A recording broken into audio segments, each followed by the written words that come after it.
नमस्कार, ये आकाशवाणी शिमला है। अब आप पूनम शर्मा से प्रादेशिक समाचार सुनिए। राष्ट्र आज 78वां स्वतंत्रता दिवस मना रहा है। इस अवसर पर प्रधानमंत्री नरेंद्र मोदी ने सभी देशवासियों को बधाई दी है। लाल किले की प्राचीर से राष्ट्र को संबोधन में उन्होंने कहा कि आज वो शुभ घड़ी है कि हम देश की आजादी के लिए प्राणों का त्याग करने वालों और आजीवन संघर्ष करने वालों को स्मरण करें।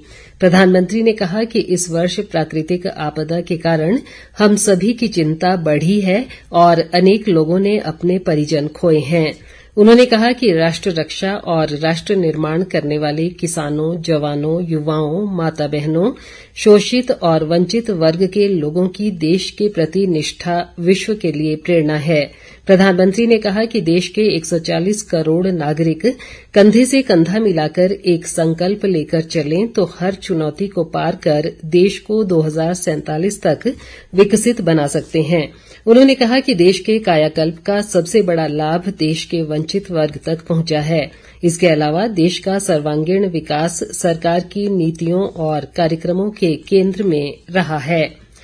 इधर प्रदेश में भी स्वतंत्रता दिवस हर्षोल्लास के साथ मनाया गया। राज्यपाल शिव प्रताप शुक्ल ने शिमला स्थित राजभवन परिसर में राष्ट्रीय ध्वज फहराया। इस अवसर पर लेडी गवर्नर जानकी शुक्ल भी मौजूद रहीं। अपने संबोधन में राज्यपाल ने लोगों को स्वतंत्रता दिवस की बधाई दी और सभी की सुख समृद्धि की कामना की। उन्होंने कहा कि असंख्य स्वतंत्रता सेनानियों के बलिदान और वीर सपूतों के संघर्ष ने हमें आजादी दिलाई है। राज्यपाल ने आने वाले वर्षों में भारत को विकसित राष्ट्र बनाने के लिए सभी से सामूहिक प्रयास करने पर बल दिया। हिमाचल प्रदेश में स्वतंत्रता दिवस का राज्य स्तरीय समारोह कांगड़ा जिला के देहरा में आयोजित किया गया। समारोह में मुख्यमंत्री सुखविंदर सिंह सुक्खू ने राष्ट्रीय ध्वज फहराकर शानदार मार्च पास्ट की सलामी ली। प्रदेशवासियों को संबोधित करते हुए मुख्यमंत्री ने ऐलान किया कि प्रदेश में 75 वर्ष की आयु पूरा कर चुके सभी पेंशनरों को इसी वित्त वर्ष में पूरा एरियर दिया जाएगा। इसके अलावा अधिकारियों और कर्मचारियों की देनदारियों को भी चरणबद्ध तरीके से निपटाया जाएगा। मुख्यमंत्री ने देहरा में विद्युत बोर्ड और जल शक्ति विभाग के अधीक्षण अभियंता कार्यालय खोलने की घोषणा भी की। उन्होंने कहा कि वित्तीय चुनौतियों के बावजूद सरकार ने कर्मचारियों के हित में कई फैसले लिए हैं। उन्होंने कहा कि राज्य सरकार की नीतियों से प्रदेश को एक वर्ष में 2200 करोड़ रुपए का अतिरिक्त राजस्व प्राप्त हुआ है। इस बीच मुख्यमंत्री ने आज देहरा में करीब 50 करोड़ रुपए की लागत वाली 5 नई सड़क परियोजनाओं की आधारशिला भी रखी। प्रदेश के अन्य जिलों में भी 78वां स्वतंत्रता दिवस धूमधाम से मनाया गया। विधानसभा अध्यक्ष कुलदीप सिंह पठानिया ने सोलन में समारोह की अध्यक्षता की। राजधानी शिमला के ऐतिहासिक रिज मैदान पर उप मुख्यमंत्री मुकेश अग्निहोत्री ने ध्वजारोहण किया। अपने संबोधन में उन्होंने स्वतंत्रता सेनानियों को नमन किया और प्रदेशवासियों को स्वतंत्रता दिवस की बधाई दी। उन्होंने कहा कि सरकार प्रदेश को आर्थिक रूप से मजबूत करने के लिए व्यापक कदम उठा रही है और इसमें जनता का सहयोग भी जरूरी है।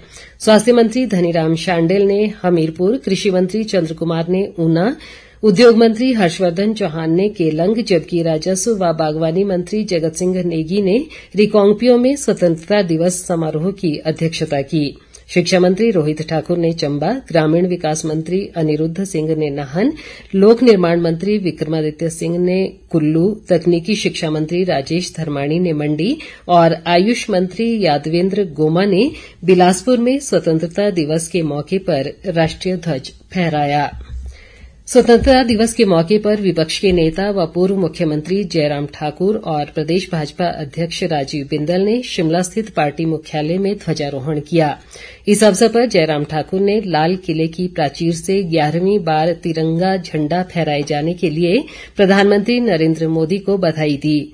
वहीं पार्टी अध्यक्ष राजीव बिंदल ने कहा कि प्रधानमंत्री ने विकसित भारत बनाने को जो रास्ता दिखाया है उस पर चलकर वर्ष 2047 तक भारत को विश्व शक्ति बनाने का संकल्प पूरा किया जाएगा। दूसरी ओर कांग्रेस मुख्यालय राजीव भवन में भी स्वतंत्रता दिवस मनाया गया। शिक्षा मंत्री रोहित ठाकुर ने कहा है कि शारीरिक शिक्षकों व कला अध्यापकों सहित अन्य श्रेणी के अध्यापकों के पदों को जल्द भरा जाएगा।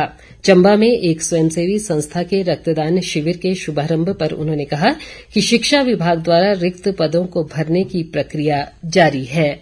इसी के साथ ये समाचार बुलेटिन समाप्त हुआ। नमस्कार।